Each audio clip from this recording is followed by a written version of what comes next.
Hello बच्चों, कैसे आप सभी। आज आपका फिफ्थ चैप्टर स्टार्ट कर रहे हैं, जिसमें हम आपको फिफ्थ चैप्टर के कुछ क्वेश्चंस हैं और फिफ्थ चैप्टर के बारे में थोड़ा सा बताना चाहेंगे। ठीक है, चलिए तो ज़्यादा टाइम ना लेते हुए स्टार्ट करते हैं। तो बेटा आपका चैप्टर है फिफ्थ, एक्सरसाइज आपकी 5.1। ठीक है, तो इसमें बताया हुआ बेटा अर्थमेटिक प्रोग्रेशन मतलब एपी के बारे में। इसके बारे में बताया हुआ है जी एपी क्या होती है जी आपकी समानांतर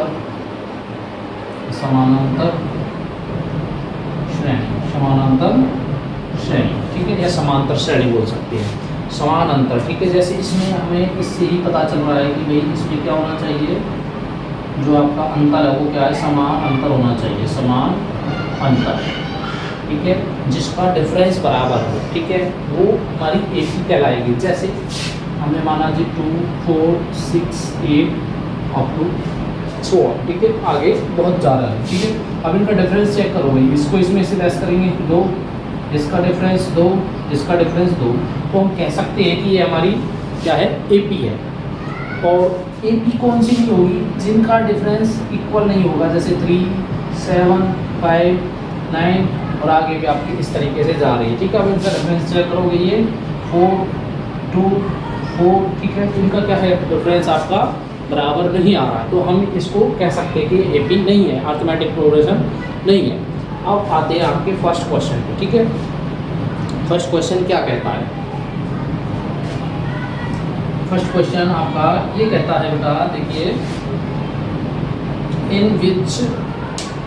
विच of the following situation does the list number involve make an arithmetic progression in Y. ठीक है, तो नीचे भाई जो भी हमको ये स्टेटमेंट दी हुई है इसके बारे में बताना है, और वो बताना है कि एपी में है या नहीं है। अगर एपी में है तो क्यों है। ठीक है, first question, the taxi fare after each kilometre when the fair is 15 rupees. वो कह रहा है कि भाई पहले किलोमीटर के लिए किराया कितना है जी, हमारा 15 रुपीज़ है for the first kilometre and ₹8 for each additional kilometre. और उसके बाद के जो चार्जेस है वो क्या है आपके 8 किलोमीटर के हिसाब से बढ़ जाते हैं हर किलोमीटर। ठीक है, इसका सॉल्यूशन करते हैं बेटा।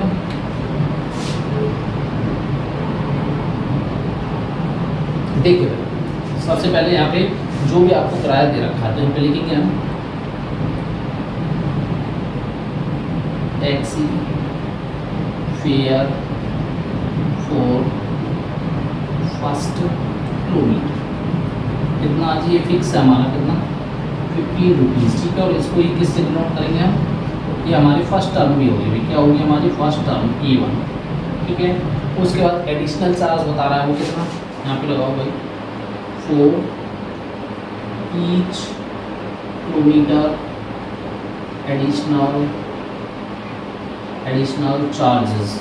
ठीक है, प्रत्येक किलोमीटर के बाद में जो चार्जेस है वो कितना है, 8 रुपीज़। ठीक है, ये तो हमारा फर्स्ट हो गया।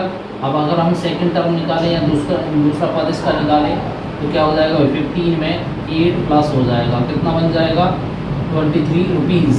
और ऐसे ही हम आपका A3 निकालें, अब 23 में 8 रुपीज़ ऐड हो जाएगा, कितना हो जाएगा 31 रुपीज़। ठीक है, इस तरीके से हमारी एपी बन के आ जाएगी। ठीक है, अब हम एपी केवल 3 टर्म से चेक कर सकते हैं।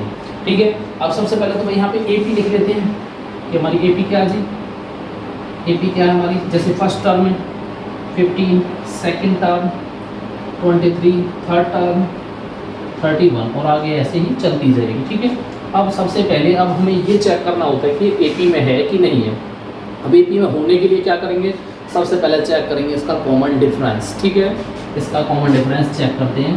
तो चलिए भाई, कॉमन डिफरेंस के लिए बेटा आपका जो सेकंड टर्म है उसमें से फर्स्ट टर्म को माइनस कर देते हैं। ठीक है, तो 23 माइनस 15, इसमें से इसको घटाएंगे 8। उसके बाद में फिर दोबारा से भी चेक करेंगे इसको, थर्ड टर्म में से A2 घटा देंगे। ठीक है, तो ये आपका 31 में से 23 घटाएंगे तो ये 8। तो इनका कॉमन डिफरेंस वो क्या है, सेम आ रहा है। ठीक है, तो हम कह सकते हैं this is an AP, this is a AP. यह आपकी अर्थमेटिक प्रोग्रेशन होगी। ठीक है, क्योंकि इनका अंतर समान आ रहा है। यही आप चेक करके बता सकते हो, यदि उनका कॉमन डिफरेंस सेम है तो आप बता सकते हो कि ये जो भी आपकी नंबर्स हैं वो क्या हैं, एपी में होंगे।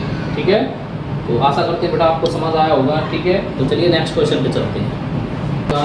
The amount of air present in the cylinder when A vacuum pump removes 1/4 of the air remaining in the cylinder eight A time. वो कह रहा है कि भाई एक आपका सिलेंडर है, ठीक है, और सिलेंडर में क्या है, वैक्यूम पंप के द्वारा हवा निकाली जाती है, ठीक है। कितनी? हर बार में 1/4 आपकी हवा निकाली जाती है, ठीक है, remaining at the cylinder eight A time, ठीक है। और उसमें हवा कितनी बच जाएगी ये बताता हूँ, ठीक है।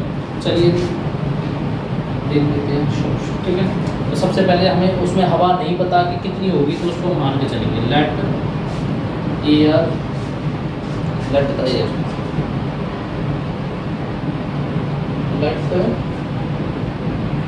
The air present in the cylinder, ठीक है। ये हमारा फर्स्ट टर्म भी होगा, ये ध्यान रखना भाई, ठीक है। इसको A1 से रिप्रेजेंट करेंगे तो कितनी है जी x, ठीक है। उसके बाद में आप 1/4 हर बार क्या इसमें से रिमूव कर देता है, ठीक है, रिमूव कर देता है, ठीक है। यहाँ पे लिखेंगे vacuum pump removes the air, कितनी कर देता है 1/4, ठीक है। देखिए जैसे एक बार में 1/4 उसका बाहर निकाल देता और उसमें टोटल हवा कितनी हमारी x, ठीक है। ये हमारी फर्स्ट टर्म होगी। अब यहाँ से हम सेकंड टर्म निकालेंगे आपकी A2, ठीक है। इसको निकालने के लिए आपकी x में से 1/4 x घटा देंगे, ठीक है, लेस कर देंगे। ये आपका एलसीएम ले लो, यहाँ पे cross multiply 4x minus 1x, यहाँ से कितना आ जाएगा जी 3/4x, ठीक है। ये आपका सेकंड टर्म हो जाएगी। आगे आपकी ए थर्ड टर्म, ठीक है।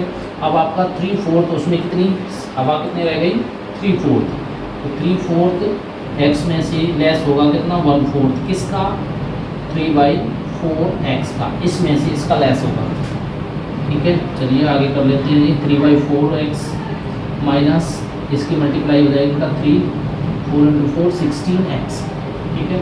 और आगे इसको निकाल के देखेंगे तो यहाँ पर हो जाएगा आपका एलसीएम हो जाएगा आपका 16, यहाँ पर 4 से डिवाइड करेंगे 4, यहाँ पर हो जाएगा 12x और यहाँ पे आपका 3x, 12 में से 3 9x/16, ठीक है। आगे हमारे अब 3 टर्म आ गए, 3 टर्म में से चेक करके बता सकते हैं कि जैसे कितना एपी में है कि नहीं, ठीक है। इससे आगे एपी में लिख लीजिए पहले, एपी में है संख्या हमारे क्या हुई, फर्स्ट टर्म क्या है x, second term 3/4x, third term 9/16x, ठीक है।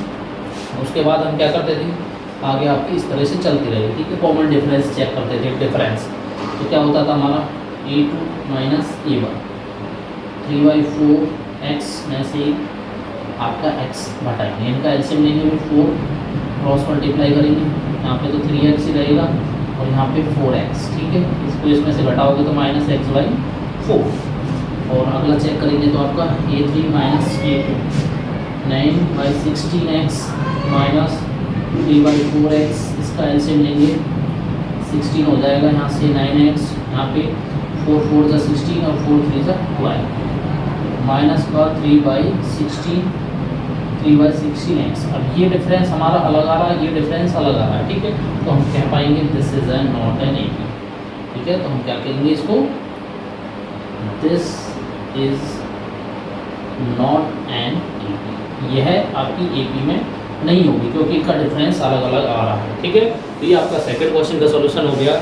चलिए नेक्स्ट पार्ट पे चलते हैं। Cost of digging a well after every meter of digging, ठीक है, कि भाई एक कुएं की खुदाई की जाती है, उसका जो कॉस्ट है when it cost 150 for the first meter, पहले जो 1 मीटर उसकी खुदाई की जाती है उसके लिए कॉस्ट है 150 rupees and rises by ₹50 for each substitute meter, ठीक है। उसके बाद में पहले फर्स्ट मीटर का जो चार्जेस है या कॉस्ट है वो 150 है, उसके बाद में क्या है जो वो उसका जो प्राइस है वो या जो कॉस्ट है वो रेज हो जाती है, ठीक है, राइजेस हो जाती है, बढ़ जाते हैं कितने 50 रुपये पर मीटर के हिसाब से, ठीक है। ये बताना है कि भाई हमें एपी में है कि नहीं, ठीक है। चलिए देख लेते हैं। सबसे पहले इसको मानना तो है नहीं तो हमें दे रखा है, ठीक है। द कॉस्ट ऑफ, यहाँ पे लिखेंगे the cost of digging a well, digging a well, digging a well for first meter, ठीक है। फर्स्ट मीटर या हमारा फर्स्ट टर्म हो गया आपकी A1, ठीक है। कितनी है जी 150 रुपीज़, कितनी है 150 रुपीज़, ठीक है। उसके बाद में जो आपके रुपीज़ है वो क्या है रेज हो जाते हैं, ठीक है। कितने कॉस्ट